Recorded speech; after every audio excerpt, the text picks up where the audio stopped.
Naibunongen karigiti Manalon dagiti abuno ginatang ti local government unit ti Marcos Ilocos Norte.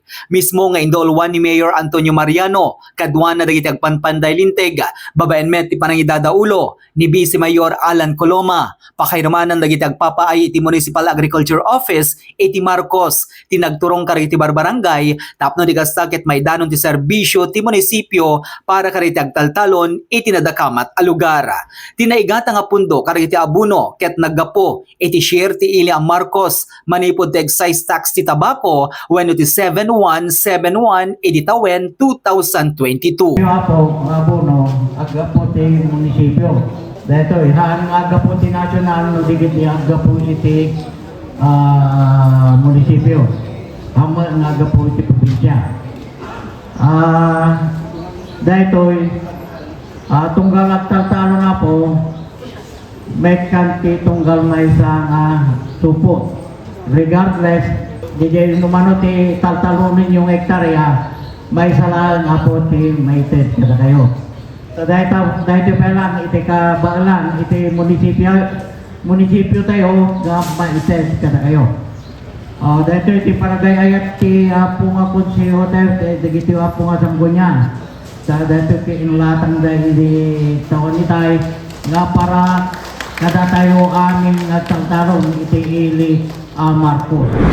Tinagapon dito yung budget sir nga naipundo iti dito yung abono kat agapo iti RA 7171 CY 2022 excise taxes sir ti RA 7171. Napalaos met ti panagyaman dagiti Manalon iti biyang ti LGU Marcos gapuanan na tatinawen ang maipapaayan dati tulong adagitoy ket dagiti abuno bukbukel ken sabsabali pay kasapulan da para iti adadupay nga apiten dagitoy.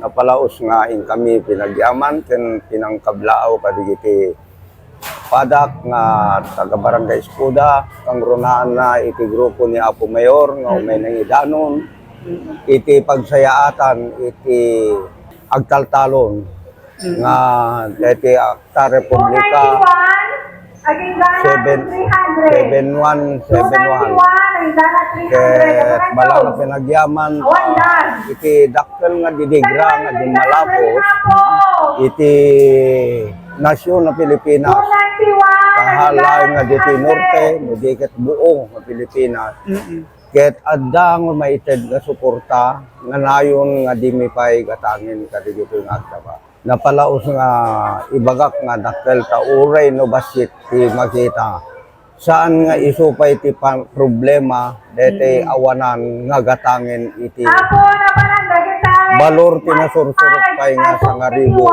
ket bes nga gatangin na agserbilaen iti pamilya. So anat makunayo karay ti liderato ni Apo Mayor Antonio Mariano.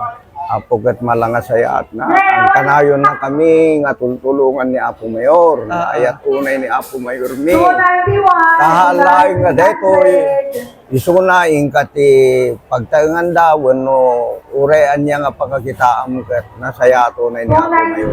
Apo no bilang kanagyaman mo kan Apo Mayor manipod simrek nga nagtugaw haan nga mabilangan sir adun nagnangro na itatang mata inted na dito pagyamanan ni nga abono yaman sila palaka alam nga natin abono para na taltalon pinagtalon So dakila makatulong ka na kay dito.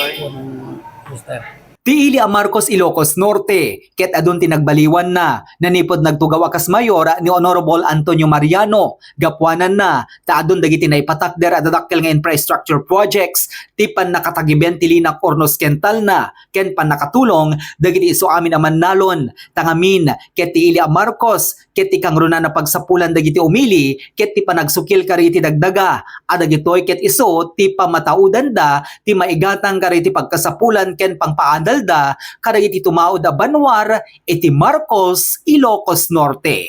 Para ti JCQ News Online, Joey Cordero Kiawit, nagipadamag.